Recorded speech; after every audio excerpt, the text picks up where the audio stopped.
Annual General Meeting for Hampshire and the Isle of Wight Fire and Rescue Authority.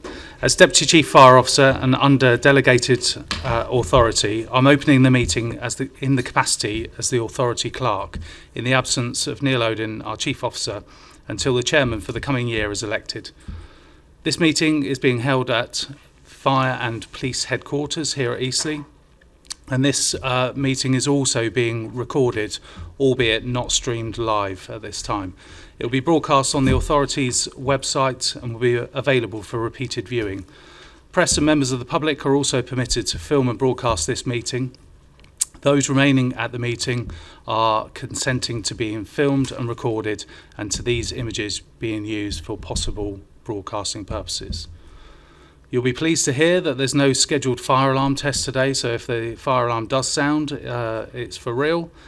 So please leave the building by the nearest available signed exit and follow officers, and they'll guide you towards the car park, which is the fire muster point.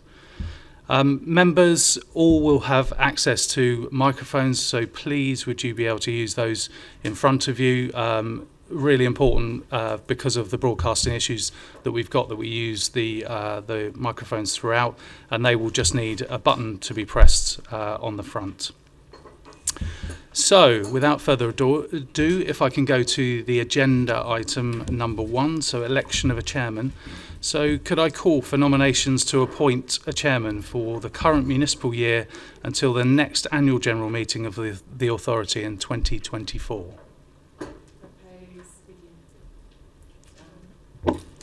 Me. I propose Ridian, please.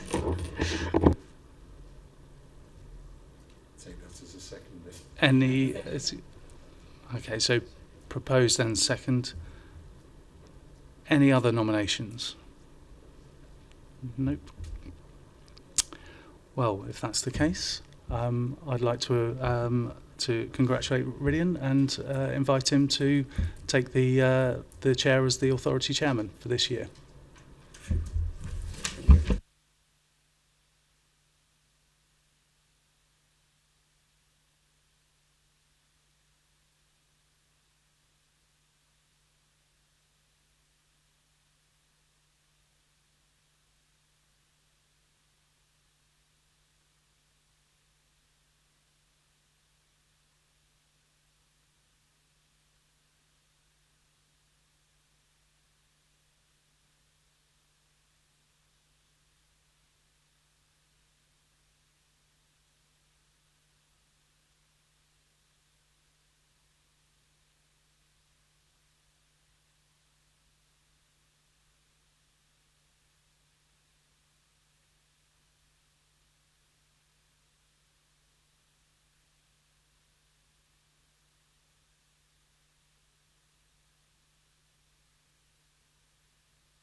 Okay, moving on with the agenda. Item 3 is apologies for absence. Katie? We've received apologies from Councillor David Harrison and also Donna Jones, Police and Crime Commissioner. Okay, thank you. David Harrison is unwell. Unfortunately, I think we wish him a speedy recovery. And Roger, you'll keep us informed of it. Thank you. Item 4, declaration of interest. Any? None. Item 5, minutes of the Hampshire and Isle of Wight Fire and Rescue Authority previous meeting on the 11th of April, which is on page 5 forward. Any comments on the minutes? 5, 6, 7, 8. No? Okay. I will sign those later. Thank you. Item 6, deputations. None. Good. Item 7, Chairman's announcements. Welcome to returners and new members after the elections. We've got a good and varied group of people here. This is the first meeting with the new team, so everybody is more than welcome and looking forward to the year ahead, working with you all. In terms of meetings, it is important that, particularly the authority meetings, that you are able to come. We can't always do everything, I know that, but it is important that you come. It's also important we are young people, so the Prince's Trust meetings and the cadet meetings, these are the future of the fire service, and it really is terrific if you can go to the ones, clearly the ones which are nearer you. The one I avoid is Ringwood, because that's about 100 miles for me. But it is good that you come, because Karen and her team are hugely appreciative of us turning up, and it actually adds quite a cachet to the whole process. So do please bear that in mind, and it would be good to see you all. Talking of Karen Farr is our manager of young people services, and I'm thrilled to announce that she has been awarded an MBE in the King's Birthday Honours list, and it richly deserved. Those of you who have been to these events know how well they run and really what a joy they are to go to. And also it's pretty good for the fire service. So well done, Karen. I sent you her email if you chose to congratulate her. Next item then, the fire service leadership changes. With effect to the 15th of May, Shantha Dickinson, our Deputy Chief Fire Officer, was seconded to HMI Inspection of Constabulary and Fire and Rescue Services for up to a year. And her expertise and experience will be invaluable in developing their knowledge of our sector, which in turn will benefit us as a fire service and the people we serve. Therefore, we have appointed as Assistant Chief Fire Officer, Stu, into the DCFO role for this period, and he is leading the Policy, Planning and Assurance Directorate. And I'd like to welcome Stu on behalf of the authority in your new role. Glenn Boyer, has been appointed as Director of Operations to cover this period, and Glenn, I'd also like to welcome you on board. Did you earn your shirt? Good man. Now there is a story to that. Glenn was hoping I would allow the officers to take off their coats. I'm not going to. Stu, any comments? No, I'm delighted that we've had the opportunity to work in some different roles. So hopefully we will take things forward and certainly serve you well throughout the year. Okay, many thanks. A few more announcements. Firefighters Memorial Day. Every year on the 4th of May, Firefighters Memorial Day is marked. The service held a 1-minute silence to commemorate the bravery and sacrifice of those who lost their lives in the line of duty. The day is also supported by the Firefighters Memorial Trust and the Fire Brigade Union. Any comments on that? Yeah, it's a really important day for our team. So we see parade here at headquarters and on most of our stations across the county, which includes some of our on-call stations as well. So people come in specifically for that purpose. So it's a really important day for us to commemorate those that have been lost in the line of duty. So thank you. Okay. Yeah. Mr. Chairman, I didn't realise that went on that particular day, because I don't think we ever were told about it. Would it be an idea that if members were told about it and they wanted to go to the fire station near them where there was a parade going on or there was a commemoration taking place, we could do so to support them? Yeah, I think that's a good point, Roger. Thank you. PR, anyone around here? Can we note that? Well, we're on PR. I have to say that our PR involvement now with social media and things is becoming excellent. So thank you for that. Really, it really is good. And the more we see, and as I've said to members before, if you're involved in something with a fire, take photographs, put it up on social media, because I like to see it. So you'll add that to the thanks. The fire service's support given to the coronation of our King. We contributed and represented at various events in support, including members of the fire service fire cadets, who had the honour of attending the garden parties in Buckingham Palace over the last week to mark the coronation of King Charles III. The firefighters' graduation ceremony, which took place on Thursday, saw our next generation of firefighters complete their training. We had, I think, 10 from us and 3 from Jersey. Jersey are absolutely thrilled, aren't they, with what we do for them and help them out. And you'll remember last year we helped them up when half of St Helier blew up. So I think we got a good relationship there. Very good. The ceremony took place here and saw graduates presented with their certificates by our Chief Fire Officer. On behalf of the authority, I would like to wish each firefighter the very best in their new career and working to make life safer across Hampshire and the Isle of Wight. And several of you were there, which is good, so you can bring that up at the appropriate moment. Anything else on that? No, I don't think so. Thank you. Okay. Item 8, members' development. Just a few things that I've been doing over the thing.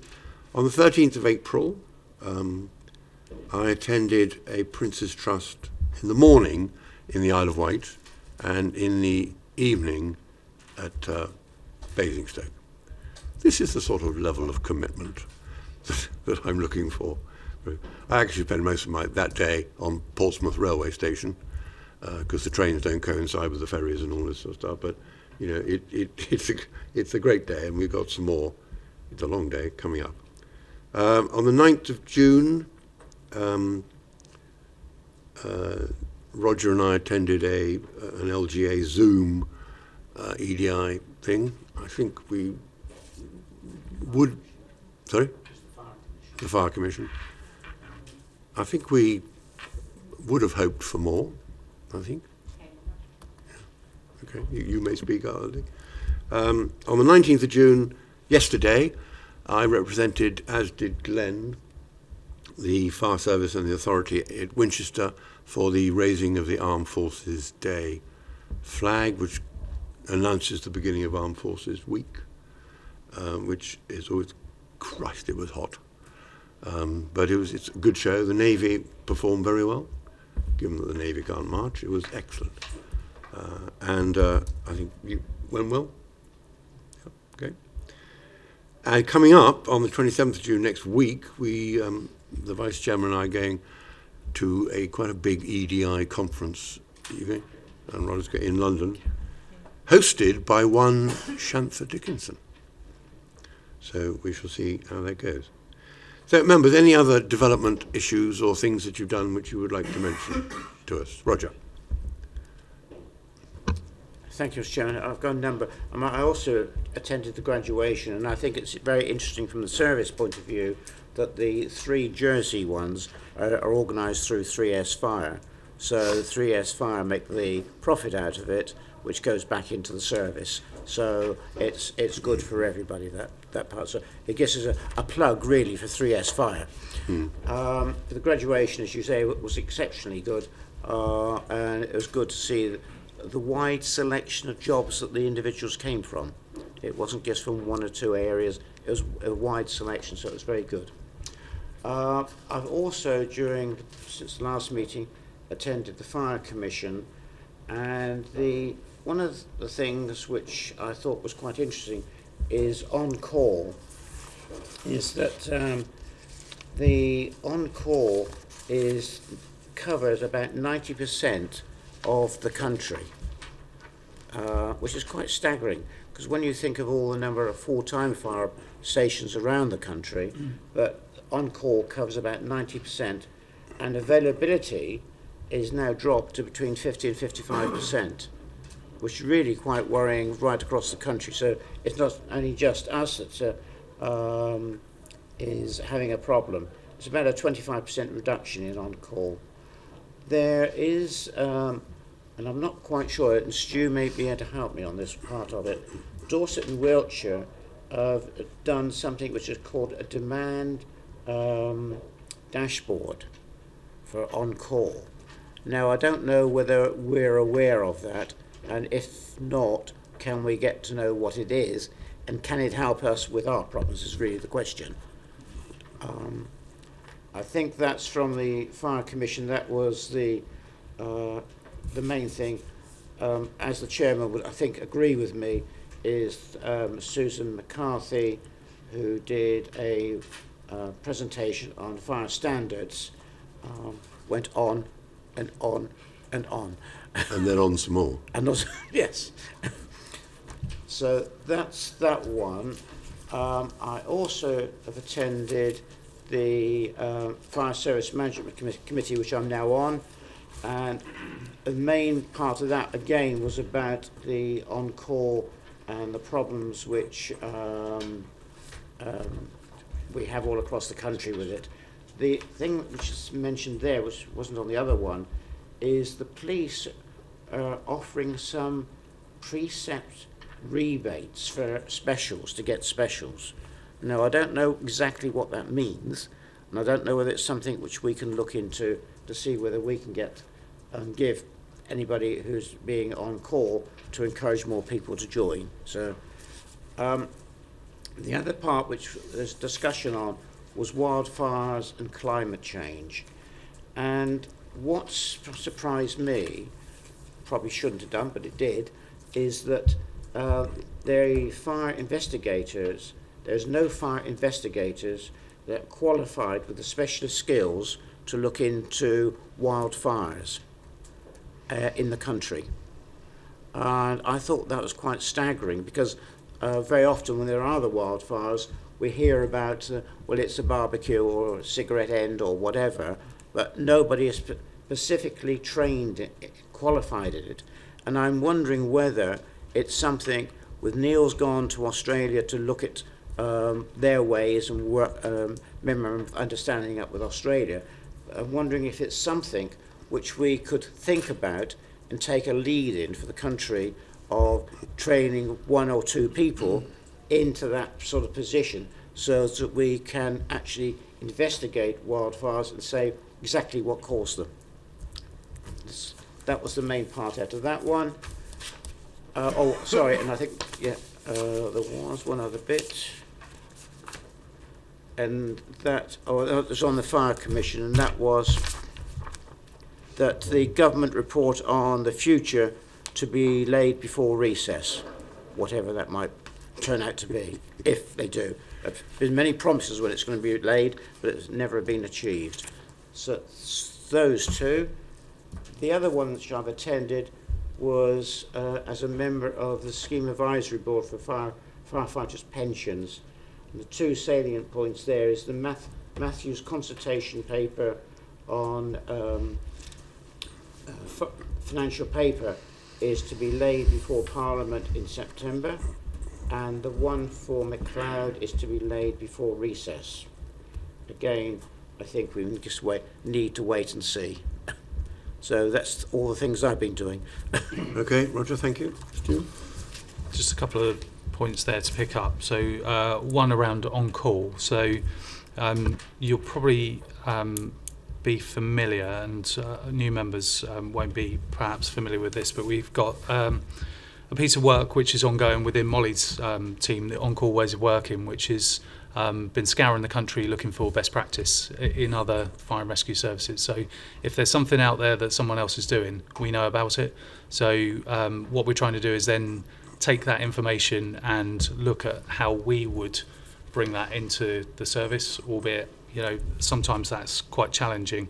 There's also the matter of some of the investment that was put in to this year's budget from the budget paper last year, and so that piece of work will obviously help to bring forward as much of the learning that we can and test out those ways. So there is quite a lot of focus and a lot of work going into on-call, but it is a huge challenge for us, and across society, and the way that society has moved and changed creates a real problem for us. So there's loads of work to do, but we're kind of doing our best to move that along.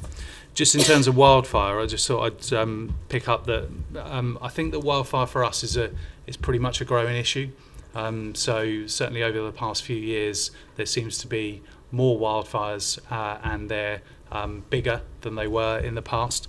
In addition to the Australia link, we've also had a number of firefighters that have been out to Oregon and the UK and the US, and we're planning to continue with that exchange scheme. So what we'll do is we'll take that away, and perhaps that's something that Glenn and I can have a conversation about how we look at that point, because I wasn't aware of that around fire investigation and the specificity of the issue, and we'll pick that one up. Thank you, Stu. I also attended the Isle of Wight and Redbridge Prince's Trust programme and highly recommend it. I also then had a follow-up meeting with Karen Farr on children and young people and the funding, particular for those programmes. Roger and I, in your busy schedule, also had a really good meeting with Matt and Alex on performance, so that was fantastic. And I also attended the relaunch of the Workforce Network. That is some of the work we're doing on equality, diversity and inclusion, and it has 4 arms. It has Inspire, Reach, Enable and Proud. That was really well attended and some really good feedback from staff. And I will say I met staff that were 6 months new to the service and ones that were 20 years of service, and the feedback was great that we were relaunching it, and it was really clear on those strands. Just some acknowledgement. Because I work closely with Karen Farr, I just want to echo your congratulations. I think that's a really fantastic acknowledgement and recognition of an MBE for Karen Farr. And also recognition of some of the social media and PR that we are doing. I also YouTube, there is Watch, so I avidly watch that, but it's really good if you're not linked in with that on YouTube. And more recently, we talk about wildfires. On Facebook, there was an acknowledgement of a firefighter called Alex that was addressing a fire in Woolsash, and then also then afterwards they did a beach clean-up. And I think it highlights the impact of rubbish not only on our environment and habitat, but also the impact of plastic, glass and rubbish on wildfires. So it was great to see that on social media. Thank you. Thank you, Zoe. David, Stu. Yes, thank you, Chairman. I too had the pleasure of attending the graduation last week, and it was delightful to talk to some of the parents, the families, who were brimming with pride at the ceremony that had happened, and of course their offspring, their relatives who'd taken part. So that was, and I spoke to a family from Jersey and also a family from Hampshire, and again, to reinforce that. It reminded me of a year ago when I was down at HMS Raleigh when my son passed out in the Royal Navy. On that day, the Navy did seem to be able to march. Thank you, Chairman. Any more? Derek. Nothing much to add, Chair. Prince's Trust at Basingstoke, graduation day at Eastleigh, pass out at Rushmore. We really travel, don't we? So those are 3 of the events I attended, as well as getting very involved in some other matters. Okay. Okay. Thank you. Have we mentioned why Neil isn't here? I mean, he's in Australia with 3 members of our fire service. I will send you the programme this afternoon. Disappointing to see that they're only visiting 1 vineyard, but apparently it is winter out there, so it doesn't matter. They'll be watching lots of cricket. They'll be watching a lot of cricket, yeah. Well, that's true. That's true. But that is very good sort of cross-fertilisation. We do it at the moment with the firefighters in Oregon. And so this experience can do us no harm, wouldn't you think? Absolutely. Okay. Right then, item 9, the appointments report. And I would invite Paul Hodgson to introduce this, please. Thank you, Chairman, and morning members, and hello to members I haven't met before. I'm Paul Hodgson, I'm the Monitoring Officer to the authority. So the report at item 9 is the standard appointments report that some members will have seen at previous annual meetings, and it basically sets the authority up for the municipal year ahead. So it covers the political composition of the authority, seeks approval to proportional allocation of seats on committees, and deals with a number of other appointments, and it also seeks approval to some standard dispensations for members. So, following the local elections in May, the current political composition is shown at Appendix 1, so that's really just for noting. And in a slight change to the advertised programme, there are now 2 political groups on the authority, the Conservative group with 6 members, and the Liberal Democrat Independent and Labour group with 5 members. So our Labour member has joined the Liberal Democrat and Independent group. The proposed allocation of seats to committees is set out Appendix 2, and that was based on our understanding that there were 2 groups plus a Labour member, but the actual allocation doesn't really change as a result. It just means that the seat allocation to the Labour member moves into the Lib Dem, Independent and now Labour group, but the overall proportions between the 2 groups remains the same. So the report asks in the recommendations the authority to appoint members to those seats. So when we come to the recommendations, we'll need to know which members are being appointed to which committees.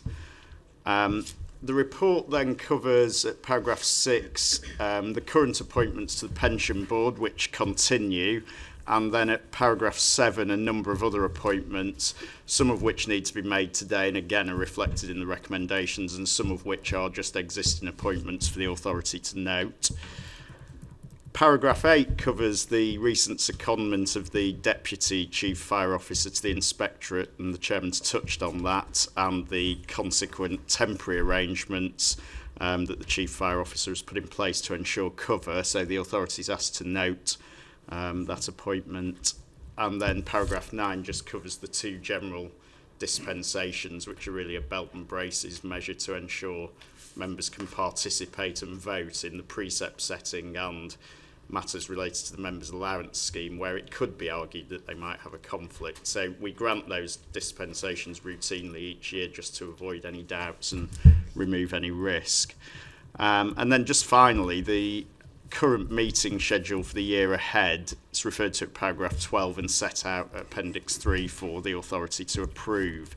So I think that's probably all I need to say. The recommendations go through in detail which appointments are needed. So when you come to those, we just need to capture all of the appointments that you're making today. Thank you, Paul. Can I just draw your attention to page 11, paragraph D? Could you just give a bit more picture on that about the independent persons? Yeah, I mean, I remember when we appointed them. Yeah, but so nothing's happened since. No, we have a requirement to have at least 1 independent person. We actually have 2 to give us a bit of flexibility. Their role really is around if a complaint's made against a member, then the authority, before it takes any action in respect to that complaint, needs to seek the views of the independent person, and any member who's the subject of a complaint can also seek views from that independent member. So we haven't had to call on them, I think, and we do have 2 available, which helps us manage scenarios where if there was a complaint and a member wanted to talk to an independent person, they wouldn't then rule themselves out of providing advice to the authority, and we pay the princely sum of £100 per year to each of them as an allowance to retain them. And they are they're people who are independent people for the Conduct Advisory Panel, aren't they? Well, no, they're independent to the authority. They're not elected members. I think, if I remember rightly, the 2 we've appointed also serve on a number of other local authorities as independent persons. But they are essentially independent, not elected members, not members of the authority. Therefore, when required. Therefore, when required, yeah. There's a statutory requirement that before we take any action in respect to a complaint, that we seek the views, or the authority takes into account the views of an independent person. So we need to have them available. But hopefully we won't call upon them. Hope not. Okay, thank you. Derek, were you going to say something? No, okay. Okay, and just one other thing, Paul. On page 15 on the recommendations, number 25, should that be 2024? It should be, yes. I think all of those should be, actually, Otherwise because we are in 2023, aren't we? So, at the moment. yes. Don't worry, we'll come to that. Any members, any comments on this paper? No? Okay, well, let us go then straight to the recommendations, of which there are hundreds. I think I'll take them one at a time. Otherwise, by the time we get to the bottom, we'll have forgotten what was at the top. So, that the authority approves the current schedule of meetings of the authority and its committee for the coming year at Appendix 3. Agreed. That for the purposes of Part 1 of the Local Government and Housing Act 1989, the authority agrees to the allocation of seats on the Standard and Governance Committee and the Stakeholder Committee of the authority as set out in Appendix 2. Do you want some names, no? It's the next one. That Okay. I think probably the thing just to note, obviously, is that there is a slight change to Appendix 2 now because of the slight changing. I sense gang warfare coming here. I'm sure everyone will behave appropriately. Of course they will. 23, that the authority appoints members of the Standard and Governance Committee and the Stakeholder Committee and their respective chairman and vice chairman following the agreed allocation of seats at paras 5 and 26. That with regard to the Pensions Board, the authority considers the position as set out in paragraph 6 of the report and notes the appointments as set out in paragraph 6 of the report. So do you want some names now? Please. Right. So, Standards and Governance Committee, David Mellor is the chairman. David Harrison is... Yeah, he lived 2 miles from me. There we go. Derek Mellor is the chairman. David Harrison is the vice chairman. Members are Councillor Hugh Lumby, Councillor David Drew and Karen. And the substitute members are Fran and George.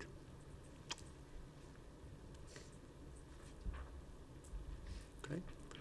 And the Stakeholder Committee, 3S Fire, chairman is Roger Price, vice chairman is Fran. Members are Sally and Hugh Lumby and Zoe Huggins. And substitute members are Karen and David Drew. And the pension board remains Roger Price.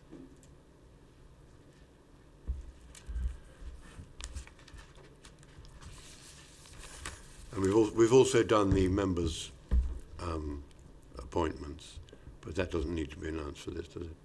Member champions. Yeah. Is this? Yeah, that's separate. Yeah. Okay.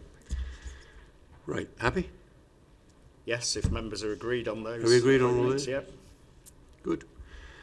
Item 24, that the authority agrees that APAG includes all appointed authority members as set out in paragraph 7A of the report until the AGM in 2024. Agreed. No. 4. Oh, you've agreed. You weren't complaining. Right. That the authority appoints 3 members and identifies one of these as chairman to an informal working group to review the principal officer's pay as detailed in paragraph 7B of the report until the AGM in 2004.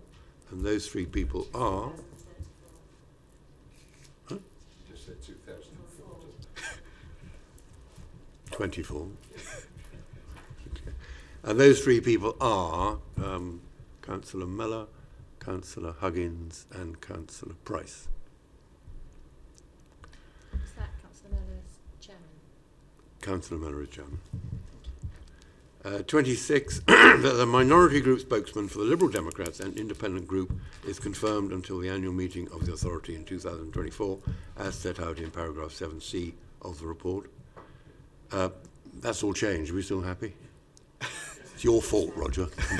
I'm blaming you. Myself. It's on the form that's been handed in. Right. Okay. 27, that the authority note the current appointments of the independent person to the authority as referred to in paragraph 7D. Happy with that? That the authority agrees that the chairman of the stakeholder committee be appointed as shareholder representative of 3S FAR CIC pursuant to Article 42 of the Articles of Association of 3S FAR CIC as set out in paragraph 7E of the report until the annual meeting of the authority in 2024. Agreed. That the authority grants dispensation under sections 32(2)A and D of the Localism Act 2011, expiring on 30th of June 2024, in respect of the provisions of sections 31(4)A and B of the Localism Act. Agreed. That the authority grants dispensation under section 33(2)A and D of the Localism Act. I've done that, haven't I? Yeah. And to all members to enable them to participate and vote in any business of the authority relating to the setting of council tax or precepts when they would otherwise be prevented from doing so in consequence of beneficial interest in land within the administrative area of the authority, and to all members in receipt of an allowance under the authority's membership allowance scheme or another authority members allowance scheme, enabling them to participate and vote in any business of the authority where they may otherwise be prevented from doing so in consequence of being in receipt of a member's allowance. Agreed? Agreed. Now, the authority notes the updated members' allowance scheme as set out in Appendix 4. Agreed? Agreed. That the authority notes and endorses the secondment of Deputy Chief Fire Officer to the HMI FRS and associated temporary appointments of Stu Adamson as the Acting Deputy Chief Fire Officer to cover for the substantive Deputy Chief Fire Officer's period of secondment. Agreed. Phew. Good, thank you. Item 10, which is the outturn report on page 25 of your paperwork.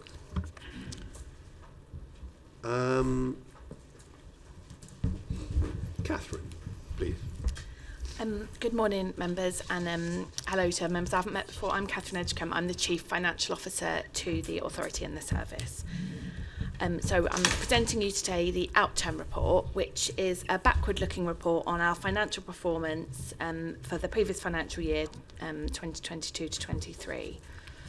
And so the overall headline position of the report is that we've achieved an underspend of £165,000, which is about 0.2% against the overall budget. So it is was very close this year. And I think this is a really impressive position in a year of exceptionally high inflation. And the underspend is really a result of a combination of the prudent financial decisions which have been taken by the authority and also a real continued strong focus on financial management across the service. So I'll just talk you through some of the key aspects of the report and obviously very happy to take questions at the end. I hope you'll note that we have tried to make this a little bit more exciting by including a few more graphs than we have in the past. So I'm sad that Councillor Manns wasn't here to see our graphs, but we have tried to make the presentation a bit more interesting. So paragraphs 6 to 12 deal with our revenue outturn position. And it's really the same story we've been telling all year, that inflation is the major factor in all of our overspends. So you may recall, those of you who were present on the authority at budget setting, that we had a significant pressure relating to pay, and that is to do with both the Green Book Staff Pay Award and the Grey Book Firefighter Pay Award being significantly higher than budgeted. We've also had significant pressures on our non-pay budgets due to inflation. And throughout the year, we've been saying that these pressures have been partially offset by contingencies, which the authority specifically built in during the budget setting process in recognition that higher inflation was coming. We've also had lower than budgeted spend on capital financing. And this is mainly because we're planning for the repayment of capital financing that we haven't yet taken out. So that's helped us out greatly this year. And we've also benefited significantly from additional investment income. So rising interest rates have meant that we have achieved higher than budgeted income on our current reserve balances. Paragraphs 13 to 14 just cover a sort of business as usual request to carry forward £300,000 between financial years, and this is to cover essential maintenance work at Rushmore Fire Station, which was unavoidably delayed. And as we have done in previous years, this carry forward request was provisionally approved by the chairman so that we could continue to complete this work before the authority made its formal decision. So then paragraphs 15 to 24 talk about our significant progress on the capital programme for this year, and cover the fact that we've actually spent in excess of £13 million on our capital programme during this financial year. And I think in previous years we have talked about this big increase, this big spike in capital spend which was coming, and so it's really pleasing to see that we have been investing this money and delivering some completed projects such as some new vehicles and also the Bishop's Waltham Fire Station. And we've made significant progress on other projects in the programme. So paragraph 22 onwards talks about the financing of these investments and explains that some of the expenditure will be funded from prudential borrowing in the future. But because our reserve balances remain high, we haven't yet taken out that borrowing. So we're in effect sort of borrowing from our savings until that funding is exhausted. So as you'll be aware, there's a lot of focus generally on interest rates and borrowing and local authority borrowing, and it's all very interesting topics which have the potential to have a significant impact on our financial position. So the timing and the level of borrowing is a really significant focus for me and for the rest of the finance team and our Treasury advisors over the course of the next year. So we can ensure that we're borrowing in a way that provides us with certainty about the payments, but also secures the best sort of price we can for the authority. So paragraphs 25 to 28 set out at a high level how the authority has complied with the prudential indicators as set out in SITFA's prudential code.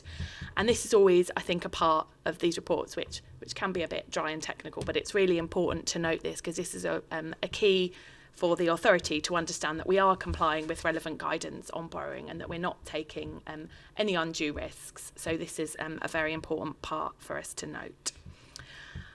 Paragraphs 29 to 33 cover our capital programme for future years, and this is supplemented by Appendix B1, which sets out the detail of the programme, and confidential Appendix B2, when some more commercially sensitive numbers about the details of schemes are contained. And I think hopefully some of the charts in this gives you an indication of how we are spending our capital programme. So it's sort of a rough split between our estates programme and our vehicles programme with a few smaller investments. So then paragraph 34 just talks about provisions. So these are amounts that we reserve in the accounts for future liabilities where either the timing or the amount is uncertain. So we tend to always have our provision for pension liabilities and provision for uninsurable claims. We have got a significant new provision for some backdated holiday pay, which is reflected in the figures further on in the report, previously in the report. So that's already included in the Appendix A and the tables. And then paragraphs 35 to 40 talk about our reserves position. So this year, our reserve balance overall has reduced. And this isn't a cause for concern because this is what we have always been expecting to happen. We had exceptionally high reserve levels, partly due to delays in our capital programme. So we would expect to see those reserve balances decline over the next few years. There's a chart in paragraph 36 which I think is helpful in showing us the breakdown of how we are planning to use the reserves. So we've got these 85% of our reserves are fully earmarked for future spend. So in effect that is money that we've set aside for our estate and our capital programme, but also our equipment refresh and our IT refresh. We've also got 5% of our reserves, which we're currently holding due to risk mitigation, which is a prudent thing to be doing in times when government future funding is quite uncertain, but also the wider economy is experiencing quite a high level of uncertainty. We've got a small number of specific reserves and then our general fund, which is our reserve of last resort. So we wouldn't, in normal times, be wanting to access that fund. And then paragraph, there's a chart in paragraph 40 which shows what we are forecasting will be happening to our reserves over the next 5 years. So you can see that we are planning to spend our reserves on the Vehicles and Estates programme as outlined. So we would expect to see our reserve balances decline.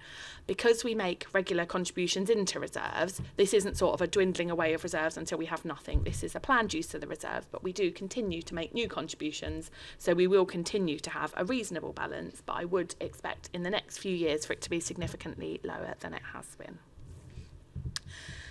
So the final parts of the report are just a section on our Treasury Management position, and again we talk about the there's some tables showing our cash movements in year, and then also some information about the borrowing we've built into our medium-term financial plan. There is a far more detailed Appendix D, which is our full Treasury Management out-term position. And then there's also a final paragraph about the statement of accounts. So we published our accounts in line with the deadlines by the 31st of May. And so we're currently in the period of public inspection. And we'll take more detail about the planned external audit to the Standards and Governance Committee in July. So the recommendations just covering some of the points that I've highlighted throughout the report. So I'm very happy to take any questions.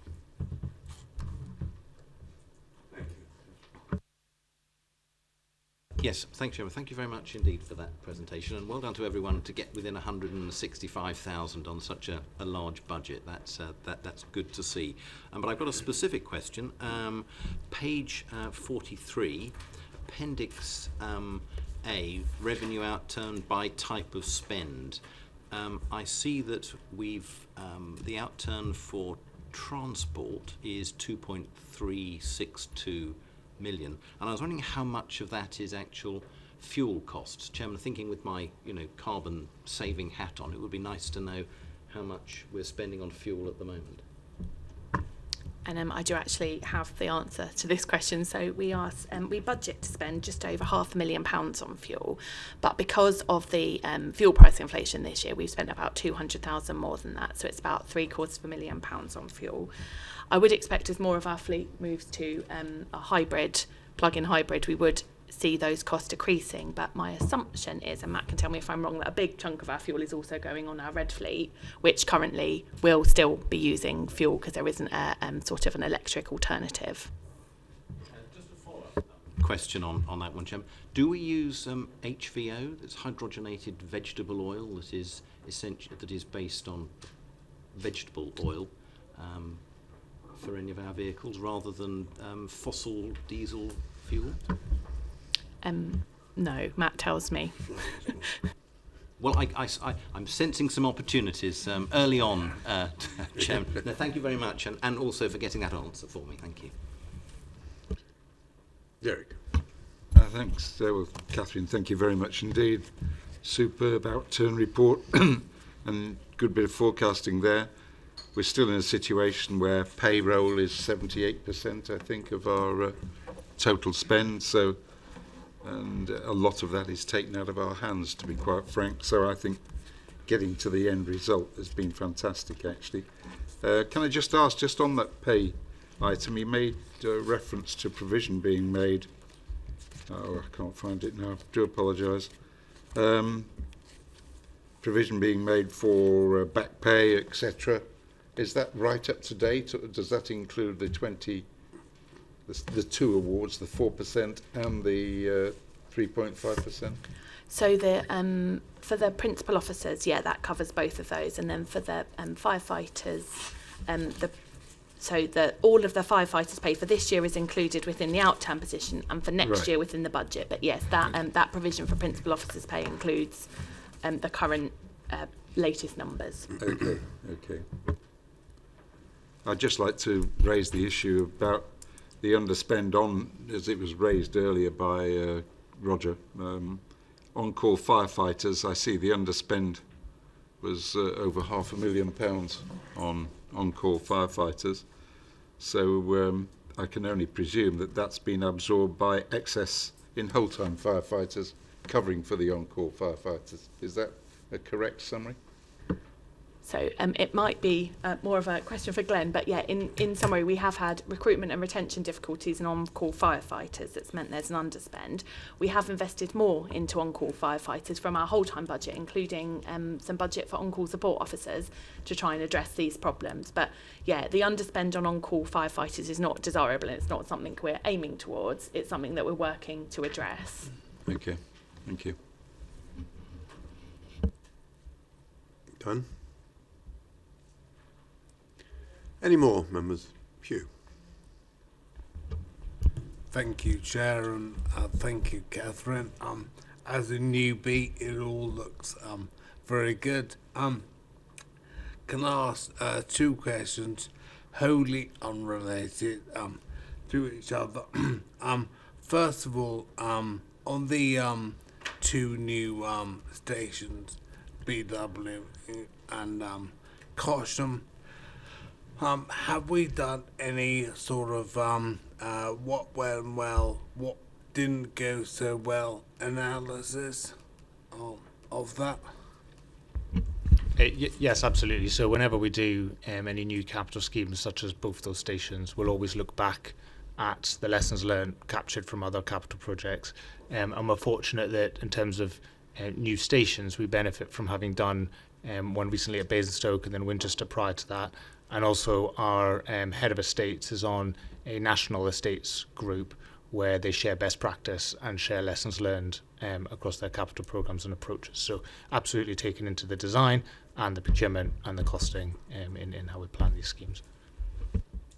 That sounds great. Is that something that we get to see or could see? Yes, so in the original business cases that came to the Fire Authority at the time, all of that is in those original cases. We can obviously share those historic reports with you, should those be of interest. Thank you. Yeah, I mean, in the it's the sort of after lessons that are interest. The unrelated question, on the provisions for uninsurable losses and other claims, have we received any claims in the employment tribunal, and have we had to make any payments? I should disclose that I am a ET judge, so that's part of the reason. So we our insurance would definitely cover employment insurance as well as public liability. We would always bring the details of those claims that were reportable to the authority back to the authority, but so we don't have any claims currently to report back to the authority, but I'm sure we could do something to look into, but I don't have those numbers currently.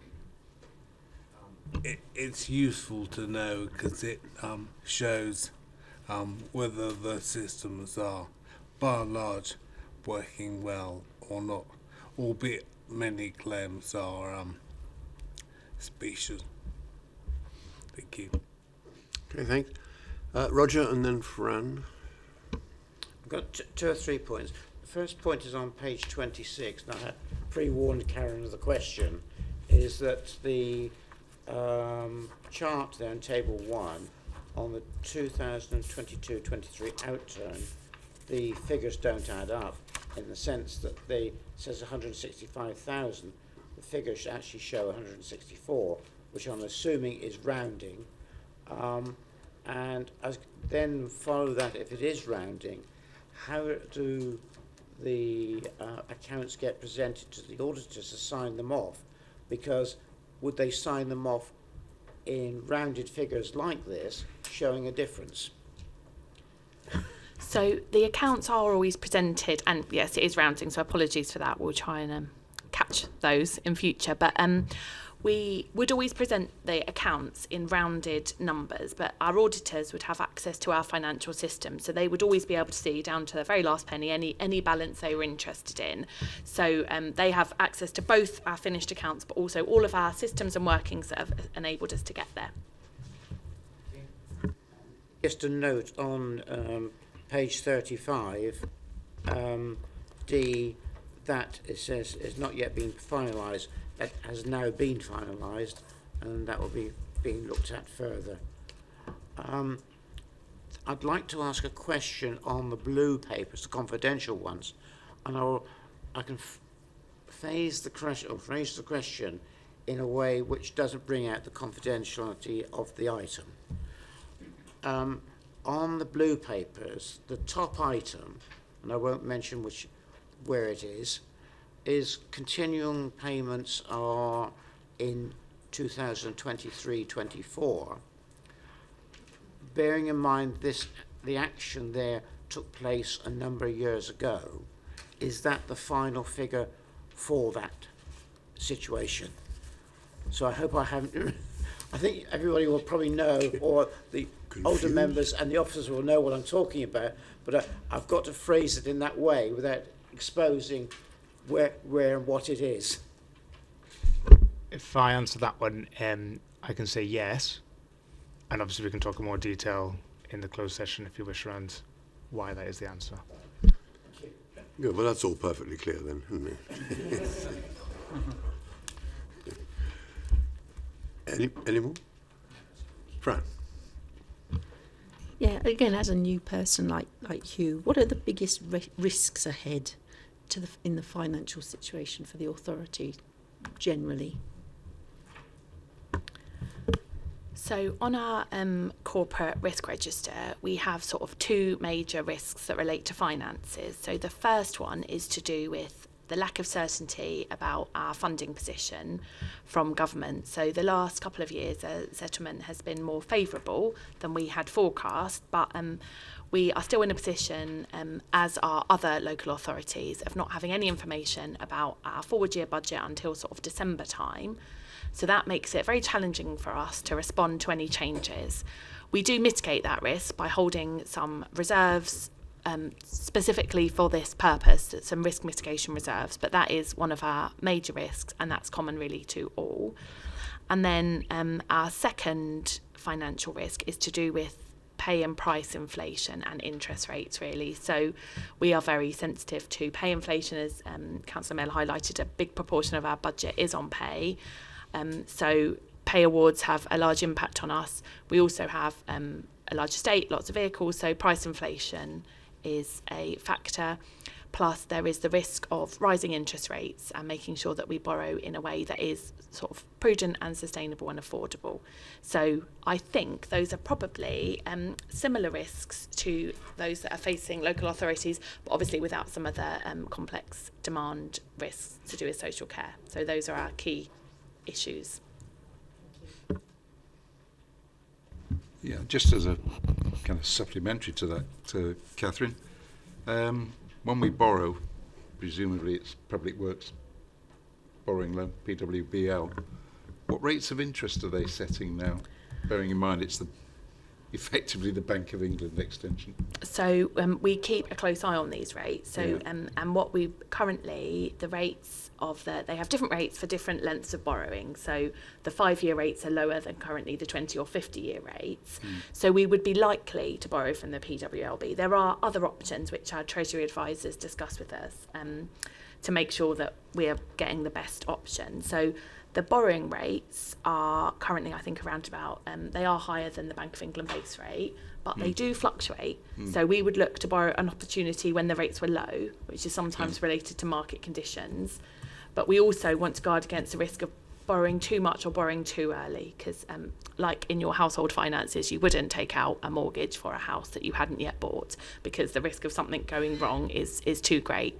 So the borrowing rates are currently within what we have set aside to pay that borrowing back, and we are keeping a close eye on that. Okay. We're not jeopardising any capital projects as the interest rate goes up.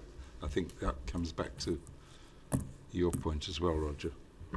No, so we have got some allowances within the borrowing we are putting aside. If rates went up more, we would need to put more money aside to repay that borrowing. So that would become a pressure on the revenue budget, but we wouldn't be in the position of sort of having to pull half-finished capital schemes, because obviously that would be bad from a value for money point of view, as well as for us not getting the benefit of that asset. Members, any more questions on this paper? No? Catherine, thank you.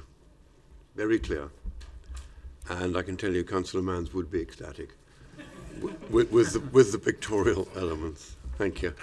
So, to the recommendations on page 42, which are that the outturn position 22-23 set out in paragraph 6 to 12, including Appendix A, and the use of reserves set out in paragraph 35 to 40 and Appendix C of this report be approved by the authority, well, by the full authority, that the carry forward request totalling £300,000 as set out in paragraph 13 to 14 of this report be approved by the full authority, that the capital outturn position of 22-23, including the use of prudential borrowing as set out in paragraph 22, and the capital spend profile going forward set out in Appendix B, be approved by the full authority, that the annual Treasury outturn report set out in Appendix D of this report be approved by the full authority.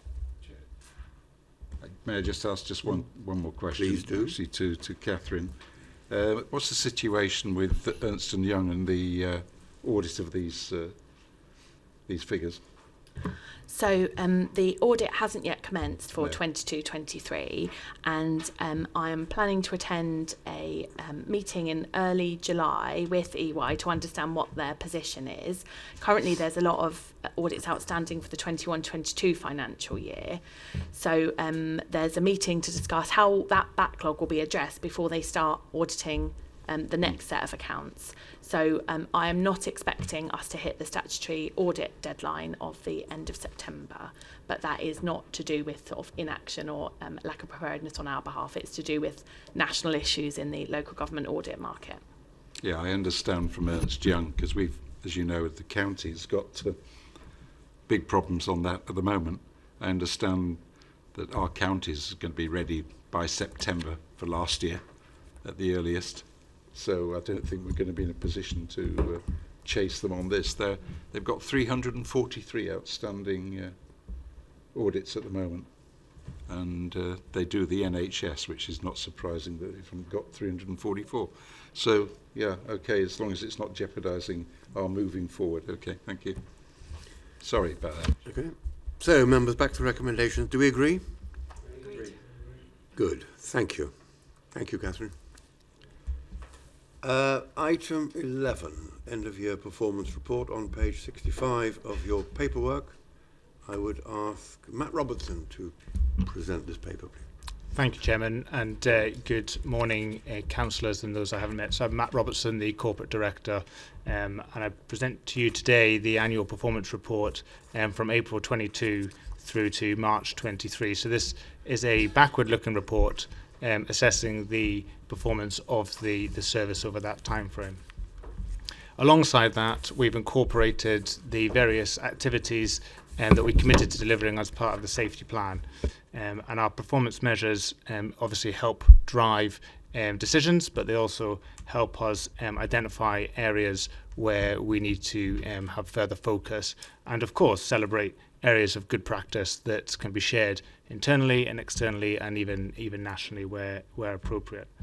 This report, for those members that have seen previous ones, is quite different to our normal or previous approach to doing our performance reporting.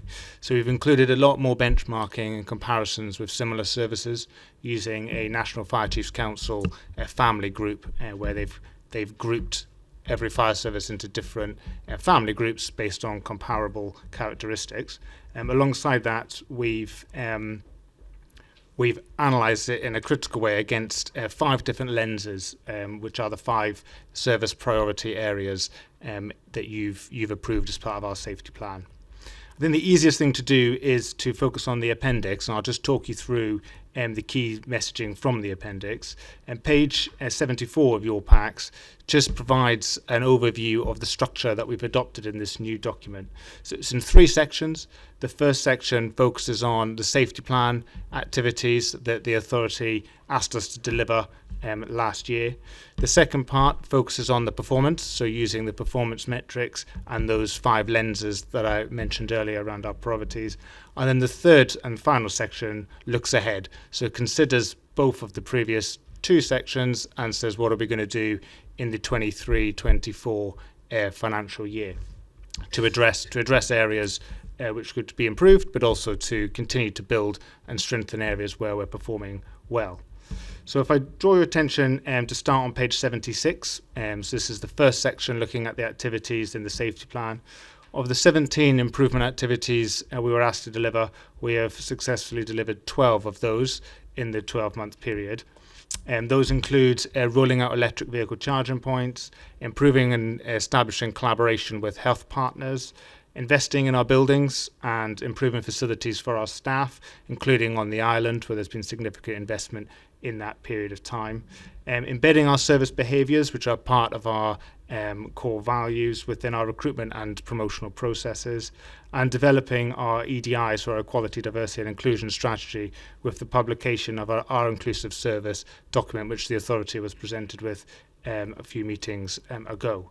So those are all, and you can see the other activities there on page 76, have been achieved. On page 77, the 5, therefore, improvements which we have not managed to fully close out in the financial year are summarised for you there.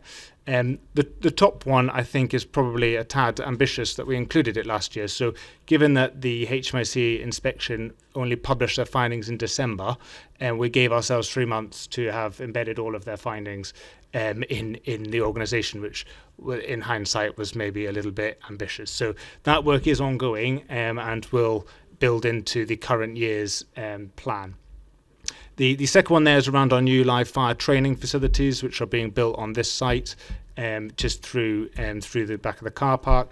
These were delayed due to various material supply chain issues, but I'm delighted to say the new facility should be completed in the next couple of weeks. So that's really good news. The third one there around wellbeing, while we've done some great work increasing wellbeing support, and that has been delivered, we've only recently completed workload focus groups with staff groups, and therefore the learning from these has not yet been actioned. So we feel to properly close that action out, we need to take the learning from staff groups and then embed that learning before we can really say that the whole ambition of that action as envisaged this time last year has been achieved. The fourth one here is around staff training. So while we have launched new supervisory and middle manager training courses, we want to continue to increase training and support for managers on their roles in supporting staff. And this is particularly important when we talk about our sickness levels and how they may be better managed. So again, we feel there's further work to be done on that action. And then the last action there is around crewing trials that were due to be launched last year. Those were delayed, I believe understandably, due to national pay dispute and a ballot for potential industrial action during 2022 and early 2023. So now that has been resolved, that work can now be reviewed and planned in. Moving forward in the packs on page 79, so this is the second section of the report now looking at performance.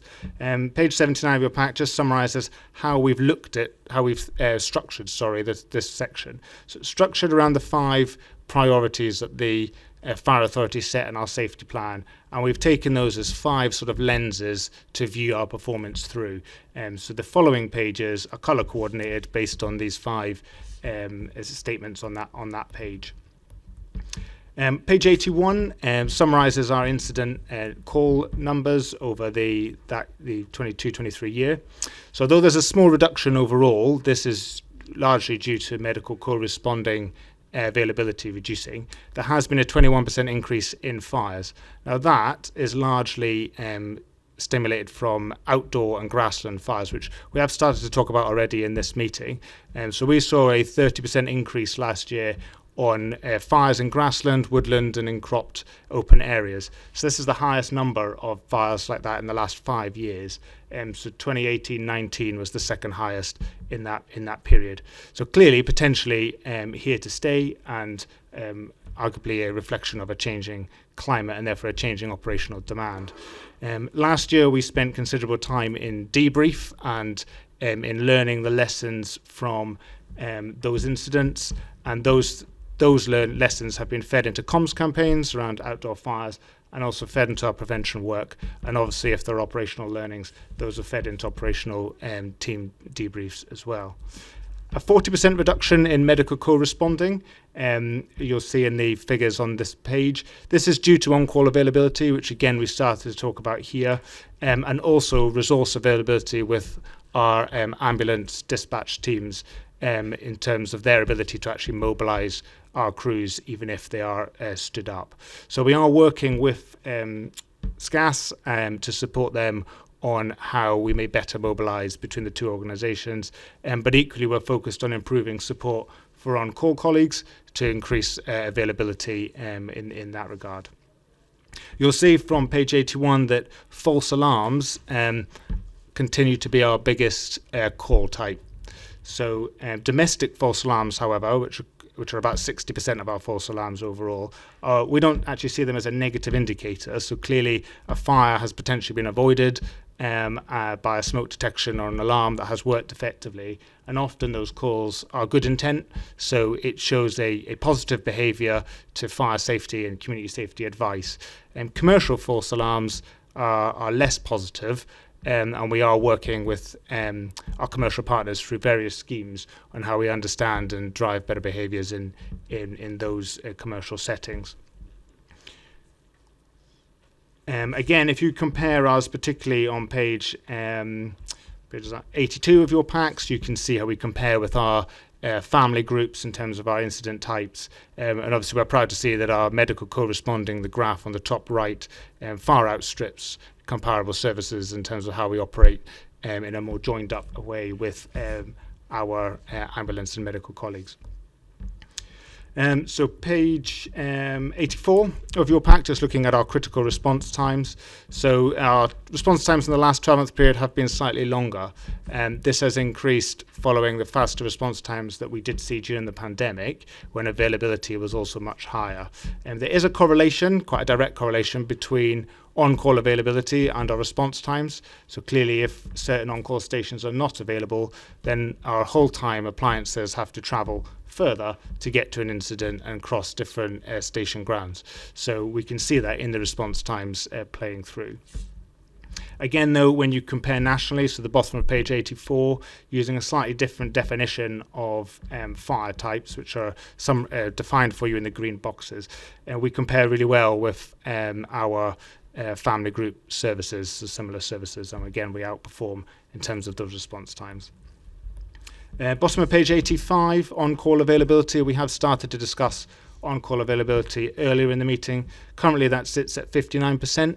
It is important to note that there is quite a difference between day cover and night cover. So our day cover is about 43% last year, whilst night is at 69%, so nearly 70% availability at night. So again, we compare very similar to others, and I think, as Councillor Price and others have mentioned, this is not just a Hampshire and the Isle of Wight challenge. It is very much a national sector-wide issue. If you look at the on-call availability across the southeast, so not our national family group, but just the southeast region services, the average of those southeast services is 54%. So we are at 59%. So we are kind of comparable, but not certainly at the bottom of that pack in terms of the performance. Clearly, there's a huge amount of wicked problems in terms of how we solve on-call availability, whether it's social pressures.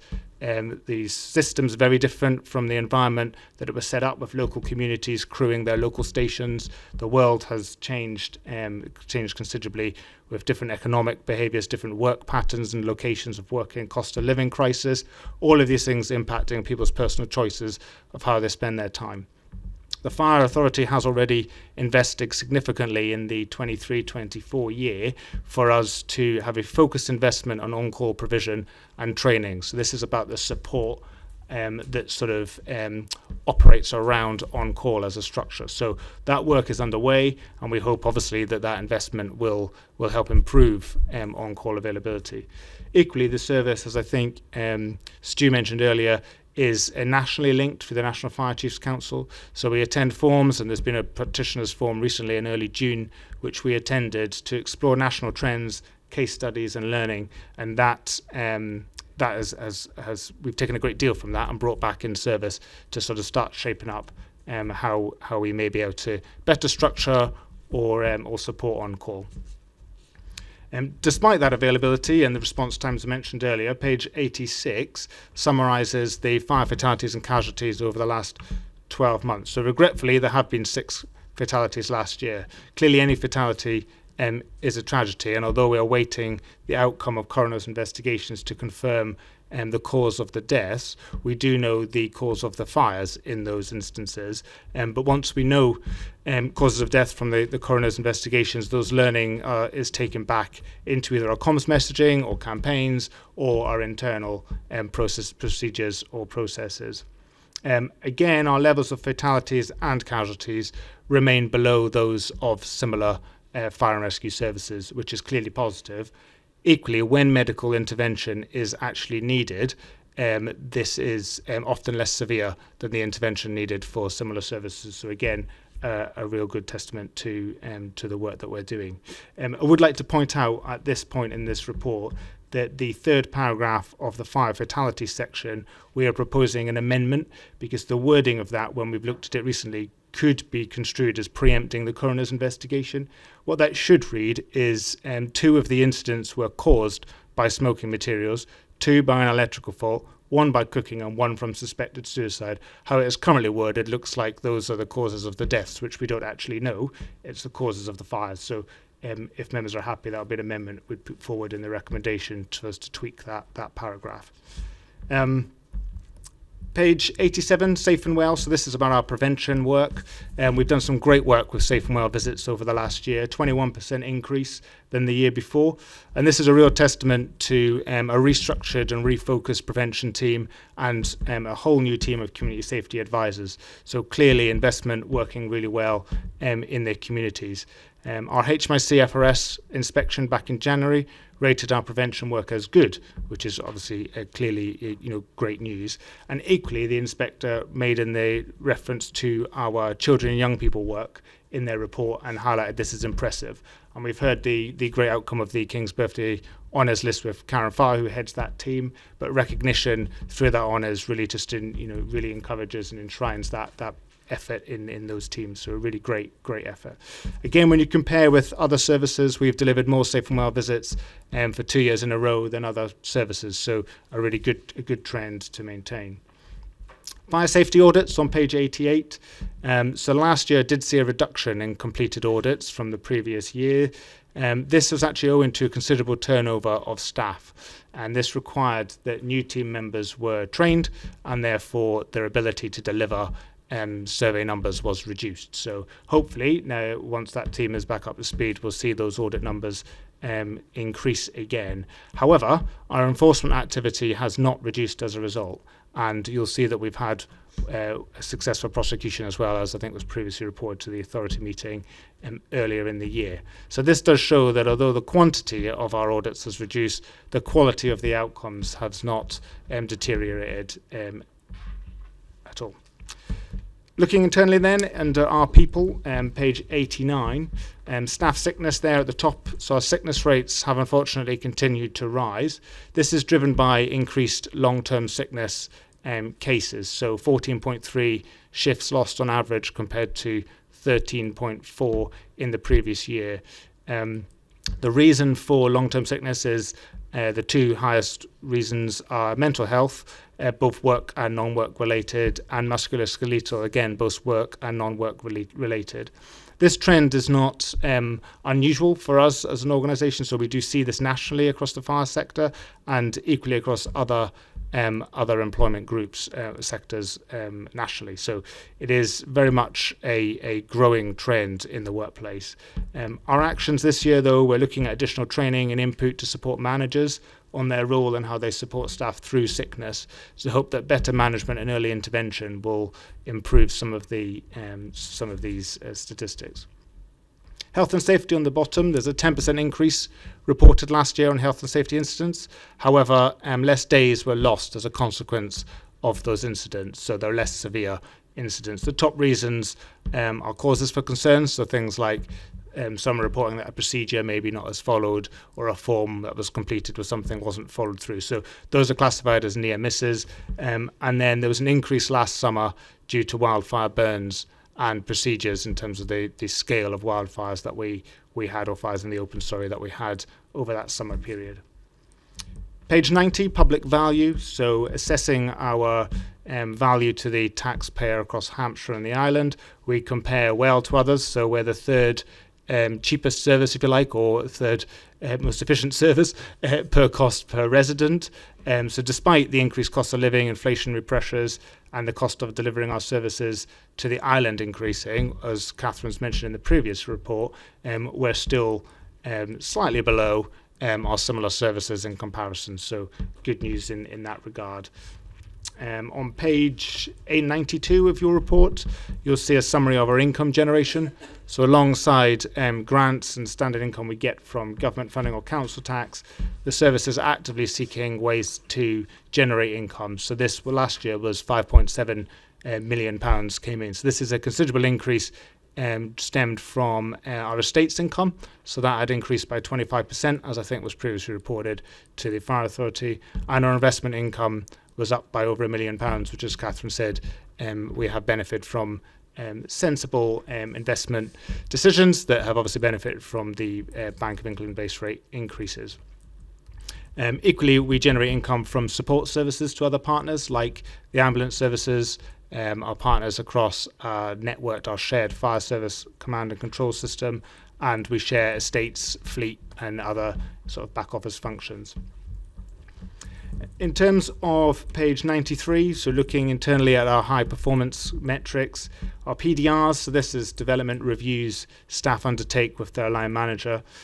We're encouraged that 85% of staff informed the HMIC FRS that they had a development conversation, but only 53% have recorded this on our system.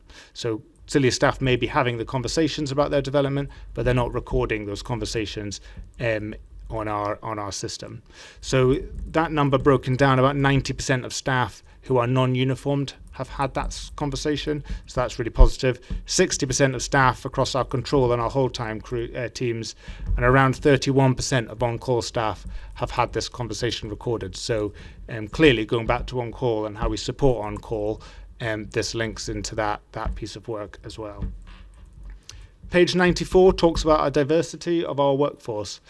A diverse workforce is key to high-performing organisations, and we don't believe we're any different.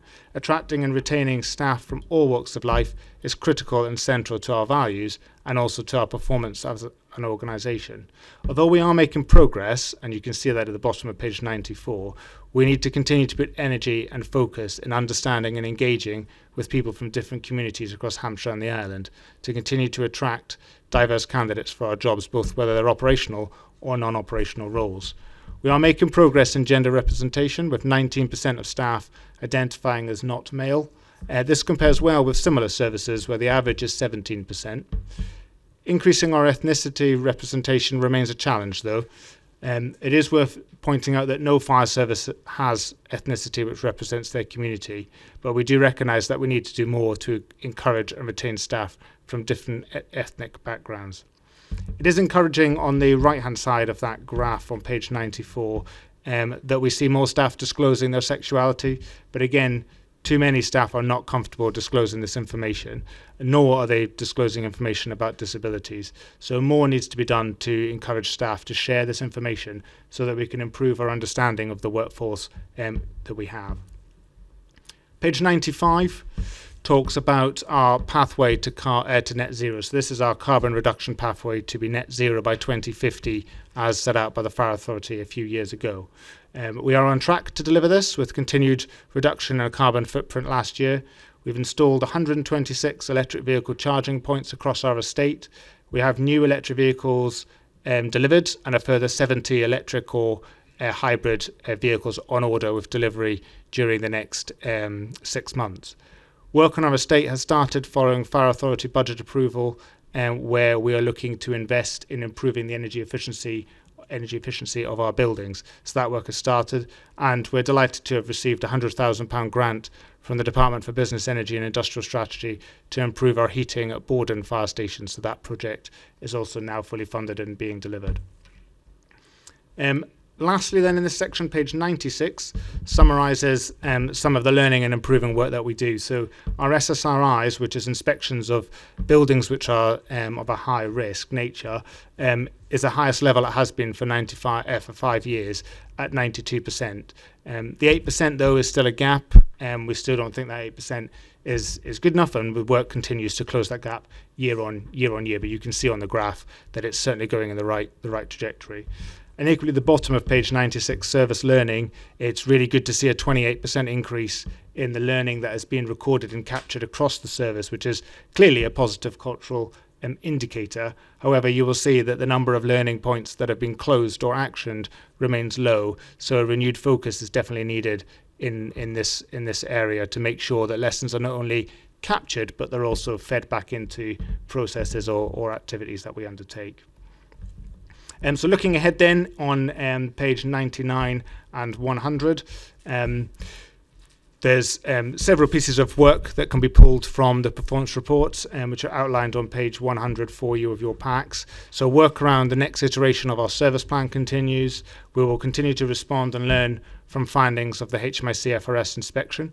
On call, we've discussed the funding the authority have already given for that, but work will now take place to improve the support for our on-call staff with a clear focus on recruitment, retention, and how to access better time day cover.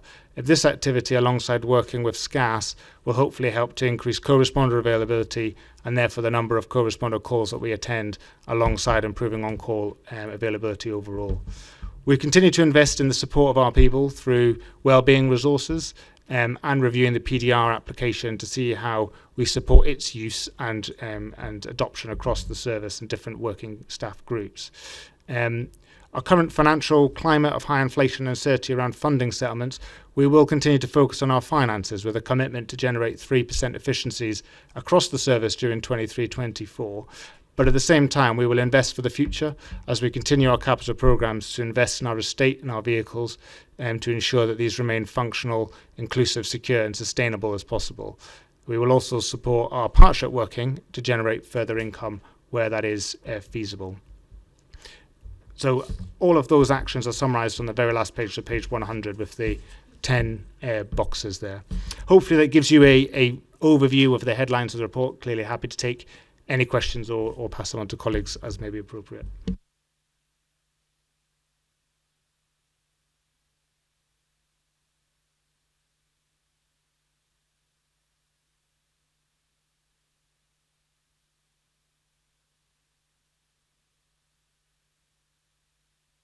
Thank you. I mean, first of all, congratulations to Matt. I think the layout of this report this time is 100% better than we've had before, and you can clearly see where we're going and what we need to do. So congratulations to the team who pulled it together. 2 points I'd like to raise. I'd like to pick up on the point about domestic false alarms. That to me is quite worrying because, as I see it, there's two types of domestic fire alarms. One is the one which is just attached to the ceiling and it goes off and a neighbour hears it and calls the fire service. And there's the other one which is connected to a control room and the control room calls the fire service. It would be interesting to see if there's ever a breakdown between those two categories, because I think the ones which go through a control room may have to be looked at in a different way to the ones which are just the ones stuck on the ceiling, if I can put it that way. The other point I'd like to make is under public value income generation. Do you not think that 3S Fire should be mentioned there as an income generator? Because yes, it's very important to us. Yeah, absolutely. Yeah, I mean that's your latter point first. Yeah, we could well capture that more in this report. You are quite right. So that's probably just an omission in terms of our part. But yeah, but clearly 3S Fire and the income we generate through the community interest company does play into the figures that you see in the public value here. On your first point, and I'll equally defer to Glenn if he has further information. But if a call has been passed from a resident to a contact centre or some sort of managed arrangement and they don't pass the call on to us, then it won't be in our figures. If they pass the call on, in theory they should be checking that it is a real incident at that point, or they can't get hold of a resident or something. Again, that's still good intent, so it's still a positive behaviour that they have actioned that and passed that on. The false alarm increase over the last 5 years is primarily due to increases in cooking-related false alarms and also in faulty domestic alarm units themselves. So in some ways that is a sign of more alarms being installed and then they fail over time. But it's also positive in terms of growing awareness of fire safety or poor cooking behaviours, but that's a separate problem we can't solve. Yeah, if I could perhaps add to that, it's the way this is reported as false alarms. But of course, we don't go to any false alarms. We come back from quite a few. So all of these represent a call type, which for 60% were domestic alarms. And you're right to identify the difference between the two. So our call point, single call point, the type of alarm you'd have in your home, when they go off, yeah, we would absolutely expect members of public, please, to call fire service. The ones which are more or go to a call centre, we can take some action, and we would do work with those. If we do have an excess of alarms in those areas, our business team will go out and support them to try to reduce that. Why I ask the question is because you've always worked with the commercial ones, where commercial ones fail and cause a false alarm. You've worked with the companies and what they need to do about it. And so my concern was knowing what percentage of the ones were coming from call centres. I mean, if I take my own, my fire alarm, it goes straight through to a call centre if the alarm goes off, and they deal with it. It's those that are my concern, because they are very similar in some ways to the commercial ones. Are they a fault within the system, or is it something else which is causing them to ring you and call you out? That's why I was trying to make that distinction and look at the two. And I think you identify a really pertinent issue that we face, because there's different alarm companies which will take different responsibilities. Many of the ones we deal with take their responsibility really seriously and will challenge and try to find out more about why that alarm's gone off. There are others, of course, which will pass that straight through to us, but the call challenging we do within our own control room does really help reduce some of those calls. But it is an ongoing and relevant piece of work we need to look at. Hugh, please. Thank you. Thank you, Chair, and thank you for what is a great report. As a newbie, it's amazing. I love it all. My question is on mental health of firefighters.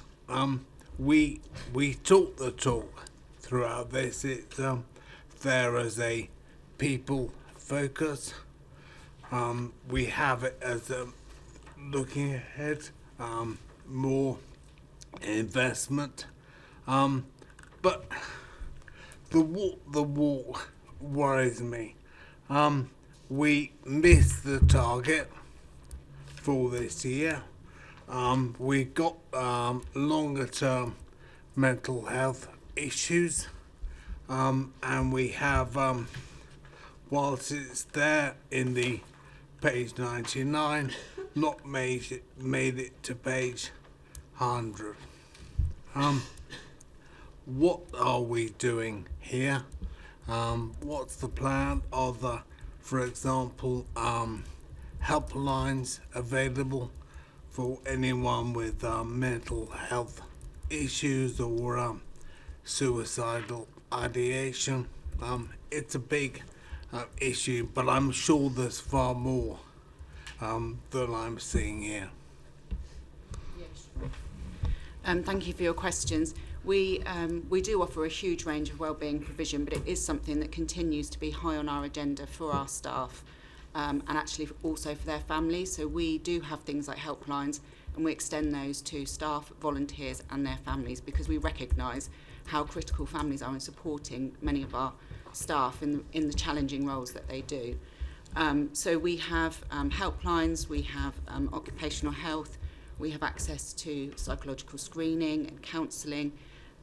We have numerous sort of wellbeing initiatives that we run within the organisation, and we do regular wellbeing surveys to check in on the wellbeing of our staff. But 100%, there's still more that we could do, and we continue to face real challenges in terms of dealing with quite complex mental health needs of our workforce, and we're seeing that reflected in the sickness figures. So it continues to be a focus for us, and it's certainly something that I know in the past we've talked about in more detail with the authority at an APAG meeting, and I'd certainly be really happy to bring back a presentation covering kind of the whole suite of wellbeing provision that we have, and that might be useful for you all just to understand, and also when you are out and meeting with our colleagues and teams, if they're sharing concerns with you, that you also have an opportunity to be able to kind of say, well, have you made contact? And we also have a mental health toolkit flyer that I will pop upstairs after this and collect some, particularly for the new members, because I know we distributed that a couple of authorities ago, but I've got some hard copies upstairs. Okay, but I will make sure that you don't go without them today. Okay, thank you. Thanks, Molly, and thank you, Councillor, for the spot. One of the things that does strike me is that the amount that our staff are willing to speak about mental health has improved hugely over the last few years. So all of the support that Molly mentions and all of the encouragement is only as powerful as the people that are there willing to use it. And we've seen huge strides forward in that, which I think historically we would have been a profession that probably wouldn't have talked about that, and certainly the majority of staff wouldn't have been in that space. So we've got some really good people that champion people's mental health, and I think that that's a really good sign within the organisation of the culture. Thank you. David. A great question about mental health, and you made me think. I wonder how much of it is induced by the trauma that the guys and gals see when they go out. It's a challenge that we have from time to time with the air ambulance as well. But my question, a great report. But my question is, who's it for, and how can they get it, or how do they receive it? And a follow-on from Roger's question as well was to do with false alarms. How many hoax or bogus calls do we get are in that mix, and what action can we take to minimise those and ensure that those who do it are prosecuted? Thank you. So taking your first question, one of the reasons we completely redesigned the visual layout of this report, for example, is absolutely to target the audience, which we thought was any interested party, but the public, yourselves, politicians, whoever it might be. So the aim is to make it as accessible as possible. We have tried to explain any terminology throughout the whole document where it is. If you spot any that we've missed it, please do let us know. But we've tried to break out acronyms, we've tried to explain the definitions of things, make it accessible in terms of using graphs and visuals to sort of explain the performance in a very accessible way for the public, should they be interested. In terms of accessibility, this will be going to be on the homepage of the website. It'll be pushed out through press releases and comms and social media and what have you, should the authority obviously approve this today, and it goes through to that process. So that is the aim, certainly. We've also redesigned the external facing website section on the performance section of it. So there's a drop bar from our homepage that says how are we performing. You click on that, it goes straight through to this document and some cut out sort of visuals of it to make it look accessible. In terms of your second question, I think it wasn't in the report, but I think roughly reliably informed that we've got just shy of 300 malicious fire calls in the 12-month period of this. So it's not nothing, but it's not not considerably high.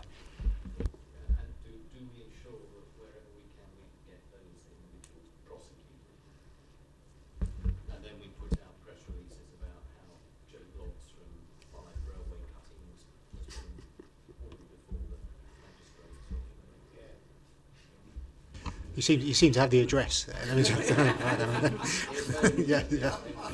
And I'd like to take this kind of opportunity to recognise the work done in our control room, who are really the front line of this have been able to weed out those hoax calls and do a brilliant job at being able to really recognise when it is a hoax call. So it's real credit to them that number is low.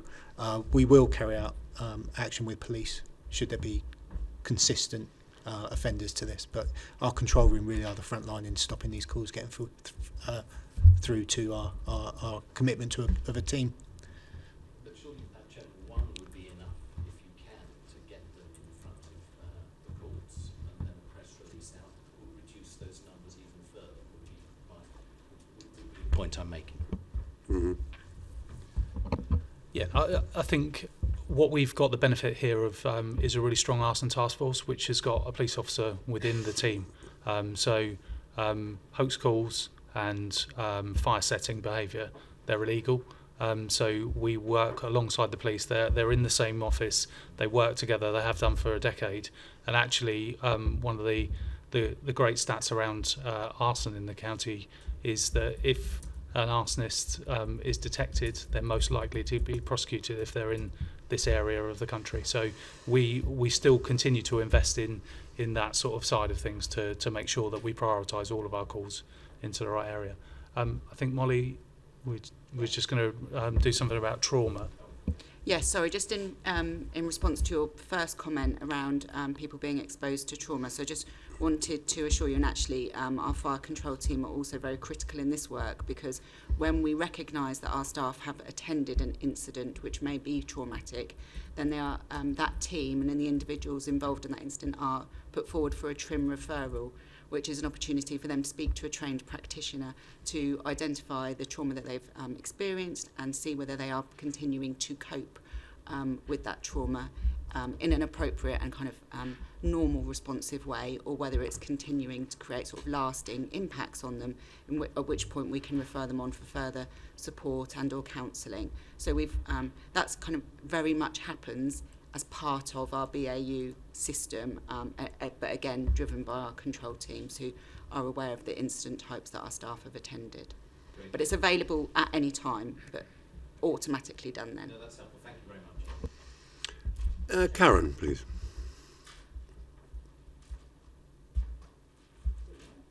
Oh yeah. As always, Molly, Matt and Catherine, brilliant presentations. My question really is around partnerships and comms. So when we're looking at critical response times, I wonder what work we're doing with other local authorities. Road safety comes under my portfolio on the Isle of Wight, about those who are not watching when, or music's too loud when something's coming through, including fire engines, obviously ambulances, police, and pavement parking, parking on roads where you get through, etc. So I just wondered how we're doing with that. Yeah, thank you. It's a great question as well. Our local teams work very closely in the local area with various different local authority and departments to be able to reduce that, because you're right, it is a real problem for us. Drivers' awareness of what to do when they see any of our blue light vehicles coming is a real challenge. I think we're again quite fortunate that it leads, because of our driver training and the way that we train our drivers, they're able to respond to that real positively. So I wouldn't see that as a significant delay to us. Some of the parking in some of our areas, and I know some of the challenges on the island and certainly in Portsmouth and some of our city areas can be quite a challenge. But our teams are very aware of that. It very rarely leads to a delay, and with the resources that we send to these incidents, we can normally get there very quickly. If there's any help you need on the Isle of Wight with comms and championing and that, I'm happy to help. Thank you. That'd be great. Thank you. Derek? Yeah, just well, first of all, I'd like to endorse everybody else's remarks. This is a fantastic piece of work and very well presented, Matt. Thank you very much indeed. Can I just go back to page 11, communities and incidents? This is a bit of a follow-up to the partnerships and everything else.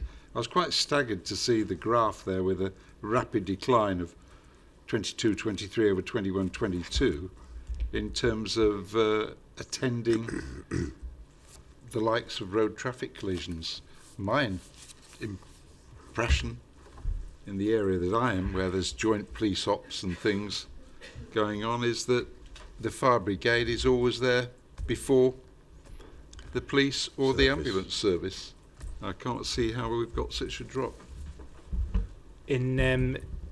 Thanks, Councillor. Are you talking about which graph is it you're talking about? On the Well, one on the right, primarily the one on the right. the right-hand side is not necessarily about road traffic collisions. It's around our medical co-responding.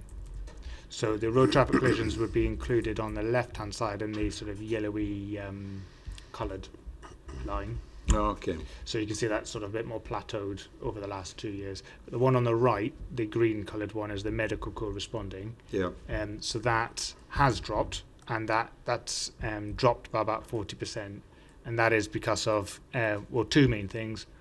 The availability of on-call staff, who often undertake those roles from our on-call stations, and the availability of SCAS, in this instance, ability to mobilise our crews. So hopefully that assures you that we haven't seen a drop-off from an RTC point of view necessarily, but it's the medical corresponding. Okay, thank you. And just finally, although you do give brief mention, page 76, I think it was, or I forgot which page I'm on there, little mention of risk avoidance in the paper. Is our risk management strategy therefore, does that suggest it's working and working well? Yes, I don't know if Stu wants to come in any further on that particular point, but I think risk is probably, we haven't explicitly highlighted it because I would take risk as sort of embedded intrinsically across most of the work that obviously we're doing. So we haven't highlighted and looking at our risk register or anything else separately in this document.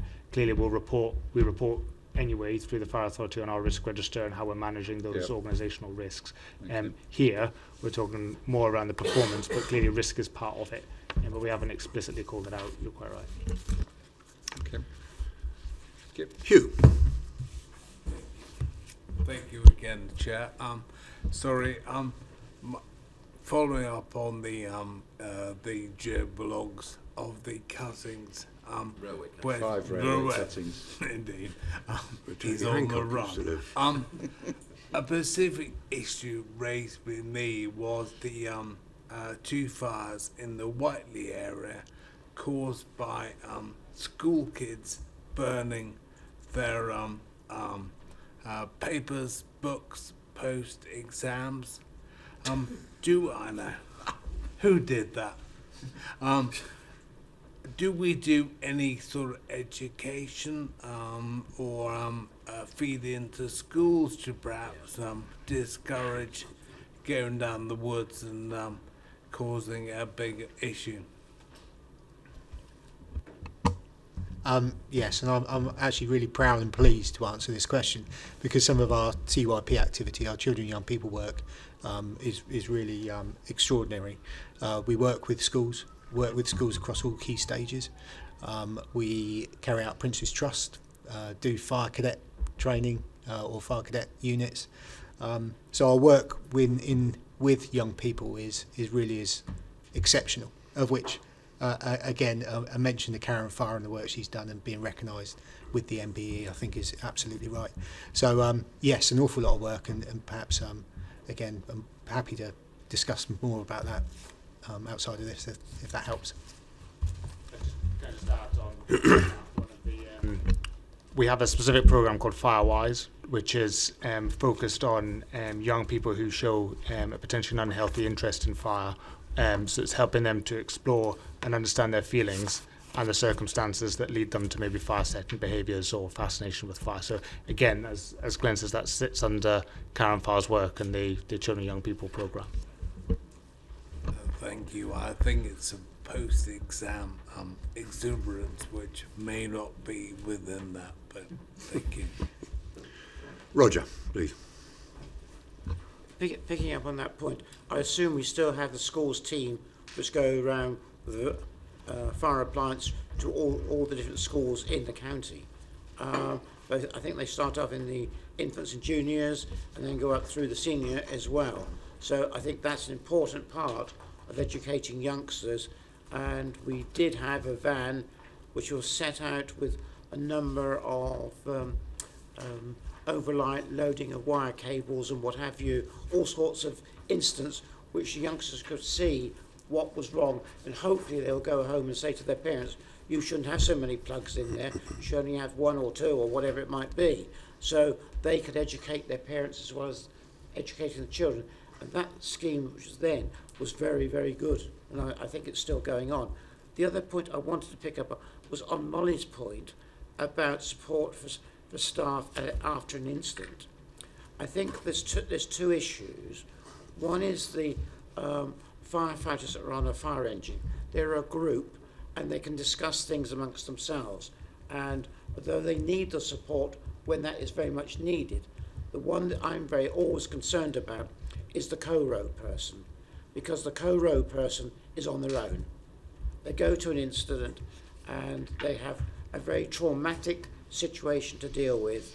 And I know in one incident they were dealing with a young child, and the young child actually died. And that was traumatic to that particular person on co-row.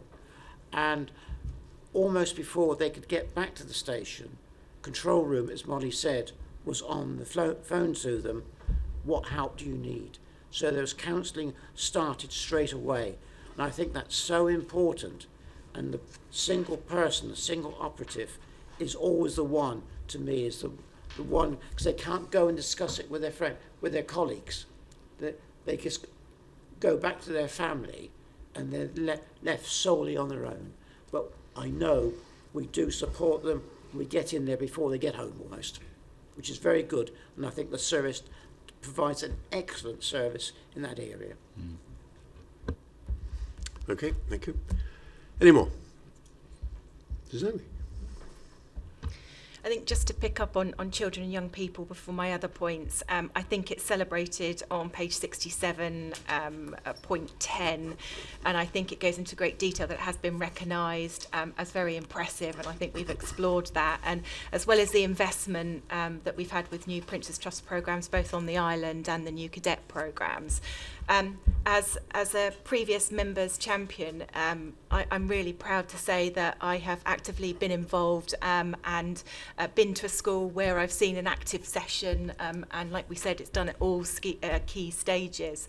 I've also had the statistics, and apologies I don't have them with me, about the FireWise programme, and if I remember rightly, I think it's almost 100% that are engaged in that programme do not go on to re-offend, so their referral through youth offending teams or the school, they don't necessarily have to even have started a fire. It's sometimes their behaviour and their language that they are put onto the FireWise programme. One thing I just want to say and open up to members is I know Karen and her team will welcome anyone to any of those programmes, Prince's Trust, cadets, so not just the passing out and presentations, but also to go and watch a session and also some of the education teaching sessions. So if you want to do that, I would suggest that you reach out to Karen.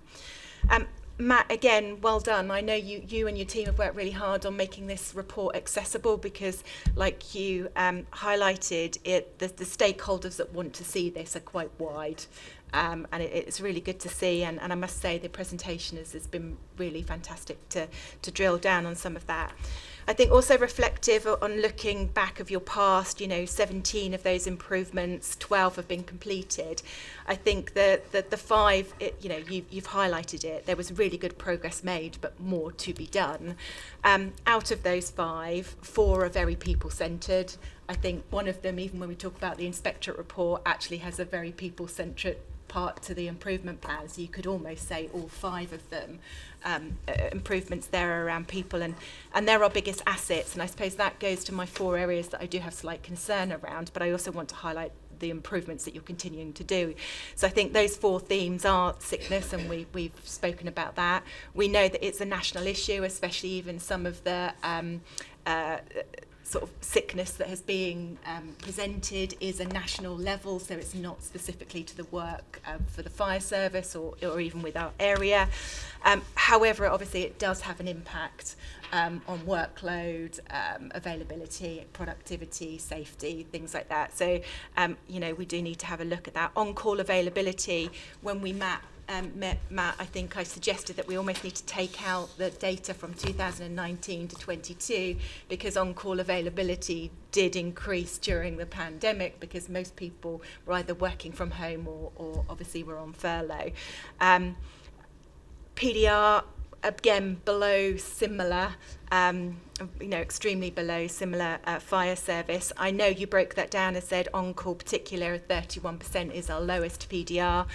Although I recognise that most have had a conversation, but it's not recorded, I think we have to recognise that the importance of recording it when we talk about changes in personnel, progression, maybe moving on from the fire service, and specifically when we talk about on-call availability. And then lastly, the EDI, I think the data that we're seeing has been increased and widened, which is great. We need to start learning our position before we know where some of our improvements are. So that's great to see that. I think the main thing from it is the disclosures and the capturing of it, I think, in some of the areas. Like I said, you've acknowledged there's much to do, but I think, when we talk about some of those points, you've talked about the training, the leadership, the culture, support that you're doing, the well-being and the sickness, the relaunch of the workforce network. When we talk about that network, we haven't mentioned neurodiversity or the menopause groups that I know you're doing. They both link into that. The inclusion strategy, the 20% of learning recorded.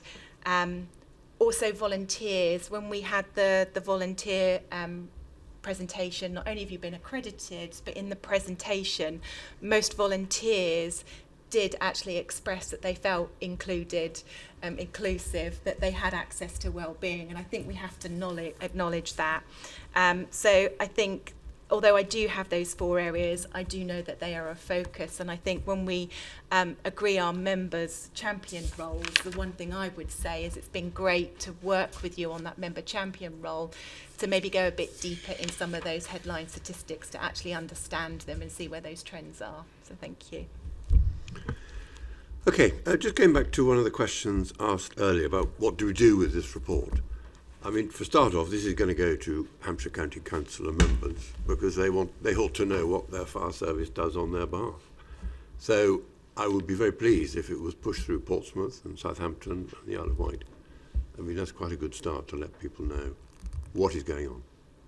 Just another local thing. I don't know whether it's you, Glenn, or Matt, but you remember that fire at Oak Ridge? The local paper, it's all sort of reported things like local residents are demanding to know from the fire service why the fire spread so quickly, like it was somehow our fault, which I found rather irritating. But I haven't seen any rebuttal or anyone banging it on the head yet. How do we get over that rather sort of seditious type PR attack? Yes, and it's very difficult because it's part of the police investigation. So we have to be